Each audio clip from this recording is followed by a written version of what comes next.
Oh, on jo aamu. Voisin ensin herättää lapset ja tehdä aamiaista. Tai sitten teen ensin aamiaisen ja sitten vasta herätän lapset. Niin teenkin eka aamiainen.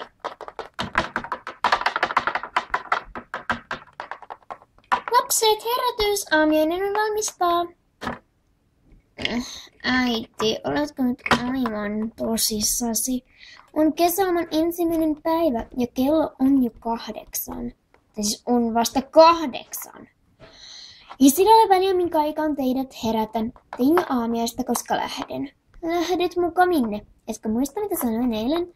Lähden sinne työmatkalle. Olen 2 päivää. Teille tulee lapsenvahti. Äiti, olen jo 10-vuotias. En tarvitse mitään lapsenvahtia. Hei, mutta sinun on tuo pienempi. Et pärjäs pikkusiskosi kanssa kaksin, niin kuin 2 päivää. No varmasti pärjätään. Ettepäs pärjää, nuori neiti, älä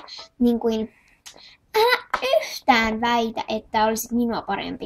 Jos meet syömään aamiaisesi, niin minä herätän pikkusiskosi. Rankkaa.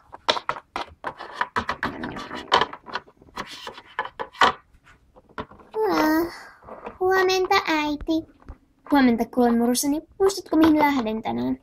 Oh, kyllä muistan. Tulee ikävää. Ei se mitään. Minun pitää nyt lähteä. Hei lapset, rakastan teitä. Muuten se teidän lastenhoitaja, hän tulee 2 tunnin kuluttua. Okei, äiti. No okei. No niin, hei. No, nyt ollaan 2 täällä talossa. Niin, mitä siitä? Odotellaan lapsenvahtia?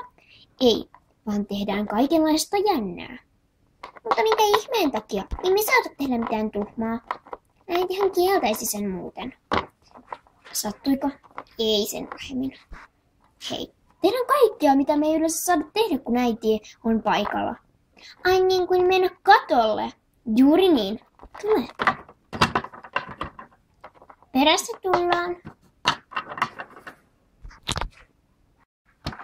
Täällä on tosi kaunista. Ouch, niinpä näköjään onkin. Kiva, kun meillä on tämmöinen lintusilta, johon tuohon voi istua linnut. No niinpä näköjään onkin. Minä koskaan en käynyt täällä. Minä olen, mutta vain 1 kerran. Koska se oli? Se oli 5 vuotta sitten, kun olin 5. Mähän on nyt 5, eli mä oon täällä eka kertaa niin kuin sinäkin olit silloin. Onks mäkin 10-vuotiaana sitten täällä toista kertaa? Luultavasti, mutta se on hirveä kerrottua, sillä minä silloin tulin tänne yksin, koska äiti oli vain hakemassa kännykkänsä sieltä töistä. Sitten minä vain tulin tänne ihan ilman luvatta. Mitä tapahtui? No, minä tavallaan tippusin.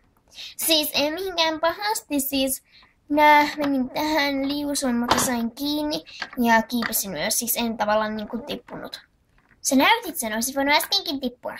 Tajuan sen kyllä, mutta tule, sinun pitää vielä syödä aamiainen. Älä ole kuin äiti. Nami, onpas tämä hyvää. Niin onkin, äitin keittämä on aina parasta. Tämä on hauskaa.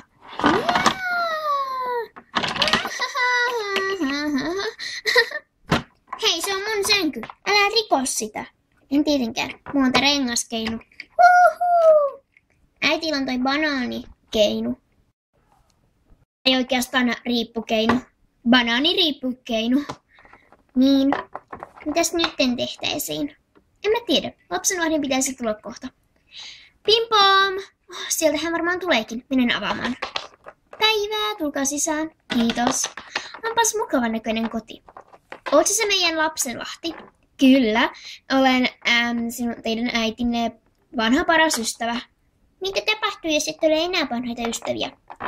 No, muutuimme aikuisiksi. Niin kuin tekin joskus.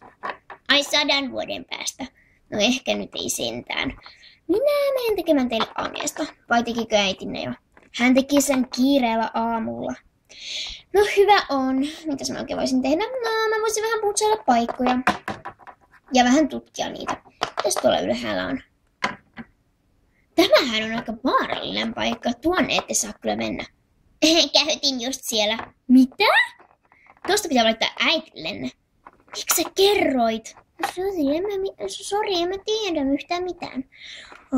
Tästä me joudutaan kyllä tosi hankaluuksiin. Varmastiko? No joo! Hei, älkäs nyt. En ole niin ankara kuten äitinen. Eli... mikäs tuo on? Ouch. Mikäs tämä on? Mun pitäisi mun laittaa joku ihmeinen tossu. Mikä tämä oikein on? Wow! Tuohon pyörimislaitteeseen ette kyllä saa mennä. Se on aivan liian vaarallinen. Mikäs tämä on? Wow, onpas nopea! Tuohon ette saa ainakaan mennä. Se on mun sänky. No silti, sä oot nukkua lattialla. Onpa mukava. Minun sänkyni. Wow. Tuo on maailman vaarallisin laite. Et saa nukkua siinä, nuku myös lattialla. Oi. Tämä. No turvallinen, ei aika liian kovaa. Mutta mä nukun tässä, koska mä oon aikuinen. Tuo on epäkohteliasta. Mä haluan mun sängyn. Niin mäkin haluan nukkua ihan omassa sängyssäni, etkö sä saa sitä määrätä. Äitikin aina antaa. Hei, mä nyt oon vastuussa teistä 2 päivää. Menkää sen mukaan. Eikä ulos saa lähteä ilman minun lupaani. Sä oot ilkeä täti. Itse olet ilkeä pikkuinen neiti. No niin, tehkää myös jotain epävaarallista. Ette mene ulos ainakaan ilman minua. Ei me tarvita mitään valvojaa ulos. Mähän olen 10. Ja silti 10-vuotiaatkin voivat loukkaantua pahasti, jos esimerkiksi kaatuvat tosi pahasti. Ja voitte eksyä vaikkapa ulos. Meillä on ihan ikioma piha. Ei sillä ole yhtään väliä. Siellä on myös aitaukset minua varten varmuuden vuoksi. Ja portteita minä en saa ikinä yksin auki. No itse saa silti mennä. Ilman ainakaan minua. Ja voimme käydä lenkillä joka päivä, mutta kummiskaan ette saa todellakaan mennä mihinkään lenkille yksin. Äiti päästää aina mut yksin lenkille, kunhan mä menen liian kauas. Mulla on erilaiset säännöt kuin teidän äitillä. Se oli pienempänäkin semmonen tyyppi, että... Vihjaat sä, meidän äiti on typerä. Itse olet typerä, jos saat meidän äiti typeräksi. Haluan vetää siitä. Minä en kyllä. Minulla on ihan omat lapset kotona. Voisin olla niiden ona, mutta hankinkin tämän työn, josta saa ihan hyvät palkat, että voin elättää perheeni. Oletteko te köyhiä? No ei todellakaan. Mutta silti. Piirtäkää tai jotain. Se ei ole vaarallista. Okei, mä haen paperit. Ei kynät.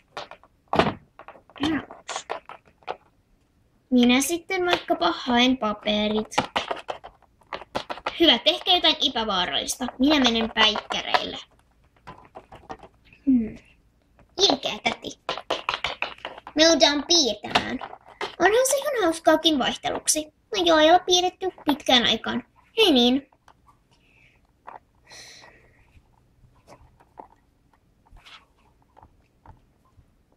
Alkaa käydä jo tosi tylsäksi. No älä vaan. Tehdään jotain muuta. Mitä? Emme saa mennä. Mutta täti nukkuu. Mennään salaa. Oletko nyt aivan varma ideasta? 100%. Tämä on sitten minun ideani. Eli minä olen vastuussa. Selvä.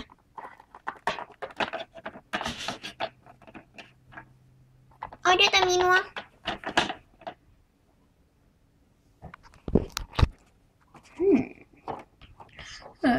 Nukuinpas minä hyvin. Pienet torkut pilistivät. Missä tytöt ovat? Heidän piti piirrellä tässä.